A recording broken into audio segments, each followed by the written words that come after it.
ayday dhowaan waxayd markii si rasmi ah u soo shaacbaxday dhacdaynta badan ogub kuwa dhagaha shacbiga Soomaaliyeed isla markaana ka dhacday degmada Axmed Dhagax ee dhanka koonfureed ee magaalada Hargeysa kadib markii mid ka mid ah dadka muruqmaalka ka xoogsada gudaha Hargeysa uu damcay inuu dhamaystirto isla markaana la aqal galay gabadh uu jeclaa ayaa waxa sida inta badan caadada u ah shacbiga Soomaaliyeed xiliyada arooska haweeneyda la guursado la soo raaciya gabadh ay Soomaalidu u taqaan milxiisad si ay uga fudaydiso hawlaha inta badan adag ee kaga hor iman kara guriga cusub ee gabadha la keenay. haddaba ninkan muruqmaalka ayaa waxa la kulmay dhacdo fajacisa ku noqotay kadib markii haweeneydii soo guursaday milxiisad ka dhigat nin xidhan dharka haweenka isla markaana ku labisanaya marka uu baxayo iyo marka uu joogo gudaha. haddaba si aan ugu koorgalo marxaladda ninkan soo wajahday iyo sida ay dhacdadan ugu dhacday waxaan saaka cabbaara 9kii subaxnimo socdaal ku tagnay hoyga uu ninkani ka degan yahay magaalada Hargeysa. waxaanu si mug leh nooga sheegay sidii ay wax ugu dhaceen waana kan waraysigana dhex maray aniga iyo Cabdiraxmaan Ismaaciil oo ah caruuska dhacdadani ku dhacday. waxaanu nimi gurigii dhacdada inta badan bulshada Soomaalidu si weyn u hadalhayso ay ka dhacday oo ku yaala dhanka koonfureed ee magaalada Hargeysa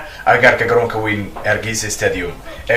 Cabdiraxmaan waa wiilka dhacdadani ku dhacday. Cabdiraxmaan bal ugu horeyn nooga waran sida kugu dhaceen. marka hore anigu gabadhan guursaday marka hore waxaan guursaday anigu gabadh aan doonayaan guursato gabadh reerkayga gabadh caadi noqotay ayaan guursaday kadibna khiyaamay igu samaysay nin bay soo kaxaysatay ka soo kaxaysatay gurigooda kadibna wuxuu la noolaa muddo 20 cisho kadibna waxaa fashilistay markaa hooyadii oo ka daba timi gurigii timi oo doonaysa ayaa noo timi waxaa tii inankayga Cabdiraxmaan maaragtay Cabdiraxmaan ma garanayna waan kunay inama la joogtay la Ismaaciil la yiraahdo la joogtay 20 cisho kadib markaa way soo yaarteen oo gabadhii islaantii doonaysa ma fashilisay iyagu ma fashilisay kadib markaa nin dhacday maxaa dhacay waxa tii dawaa aan gabadhii weydiinayna waxa tii day waa nin oo nuugay wax nin la joogni yahay oo ma garanaysa waa xasli ma qarin markaa sida kadib labadoodii waan soo xidhnay saliga iftiimar ku xidhnay kadib deetana saliga iftiimar ku xidhnay arintii reerkoodii iyo dadkoodii wax u dhaqaaqay waxna la hadla toona arag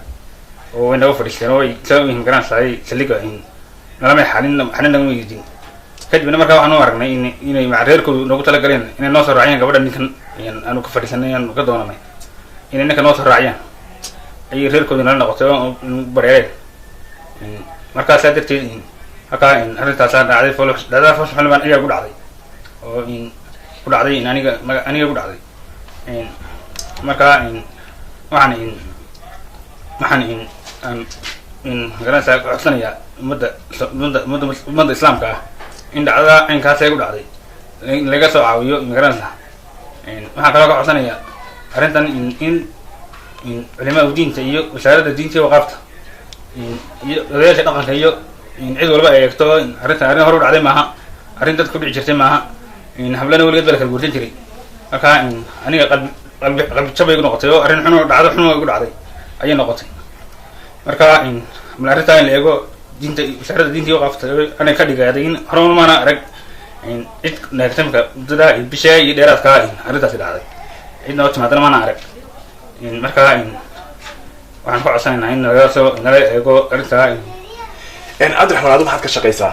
anigu markii hore waxaan jiray roodhida iyo mafada kariyo ma ku qaadi jirtay? kariyo ma ku qaadi jiray dukaanada dib ugu qiimin jirtay? dukaamada la qiimin jiray haye markaa imika waan iska dhacay markii dhacdayna ugu dhacday dukaamadii iyo roodhidii waan fuulay iska dhacay. markii aad gabadhaada dib wareysatay maxay kugu sheegtay in sidan dhacdadan ay u dhacday? markii aan iyada wareysay iyo dadkii kale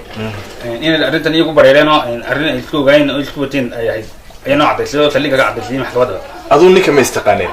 anigu ninkan isagoo gabadhan istaqaanay oo la socon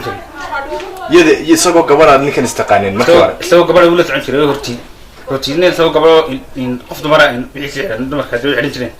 ayuu noo iman jiray oo dirac iyo dalladii xidhan dirac iyo dalladii labiskii dumarka oo dhan xidhan ayuu noo imanayay. haye kadib markii dambena wuxuu yidhi anigu diyaarumay guuray inaan aanu walaalanahay inaan noo shaqaysa ayaan idin keenaya idinka malxisaya. marka adigu kugu yidhi shaksiyan? haye dabeetana sidaasuu nagu keenay gabadhana nagu keenay. isaga ka hor ma istaqaanin markaa ka hor markaan kuu sheegayo ma saaxiib baa haydana waa istaqaaneen? may de waxaan istaqaanin gabadhaas ma istaqaanin oo nala hadli jirtay maca telefoonka qorto nala soo hadli jirtay gabadha ninkaas ku noqotay de ayaan ugu soo horeysay marka dib wax taariikh u raacday iyagu may wada sheegsan jireen meel bay ku wada noolaan iyagu guriga ku wada noolaan baa marka taariikhdu raacnay waana u shaqeyn jirtay gabadhan inankan u shaqeyn jirtay marka waxaan u isticmaali jireen oo shaqeyn jireen oo dadka ragga ku shaqeyn jireen baa marka iyagu si wanaagsan loo shaqeeyo oo mahadsan iyagu shalliga iyo maxkamadba si wanaagsan bay u soo socotay oo mahadsan waxaan ka codsanaynaa in dhaqanka iyo diinta iyo waqaafta iyo culimadu wuxuu baa ugu yimaadaan arrintan la eegan arrin dhici jirtay maaha dadku dhici jirtay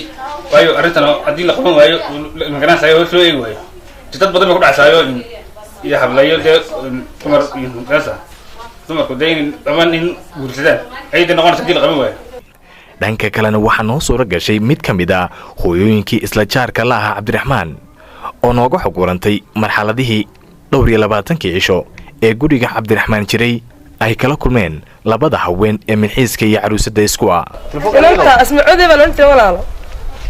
yaamina laba hablood deelmaadeer baan nabi nagu yiraahdeen inanka gurigiisa noo joogay haday joogan dimaashidii baa ayada isagu wax kale mu faragelin jirin anaga si runta waxaan moodayna inay inan tahay waxaan shilka galiyay meesha marka asmaa si fiican wadi u barbaartay baayba oo inay yaro si fiican reerku habeynayso say u shaqeynayso ay maamulayso adiyaabi si dawaaba inan badan inay walaalo oo qasil iyo huruud iyo balaayo iyo naas iyo balaayo isku lahaydba deelan bay caadiya wax inaan suuranba ma lahaynba waxaan jiraa wallahi billahi amina inta asmihi waa qaboodayna ka qaadanayna ilaahaygoogina ka qaadanayna staff soo shaqeynaysa markaa ka dee iyaduna qaboobid gabadha la qabaay waxaan jiraa asma haday ka qaadan weydo naagta ninka haday ka qaadan weydo waxay leedahay ka staff baan ku yiri wayga amstad way ogtay inay tahay iyadu noo imay soo celin ma idin sheekan jirtay markaa ma amina asma habla yar baa sheekan jirtay iyo markaan socotay iyo deenan baan madayna si dumarku man maamul jiray codkeeda meelaan maqli jirin dumarka qaarkood ku codkooda walaal dumarka qaarkood soo ku codkooda wana xaraar u tale dani ayaa xiligan ku jirta maxkamadda degmada Hargeysa iyadoon haba yaraatee laga sii hordhici karin inta ka horeysa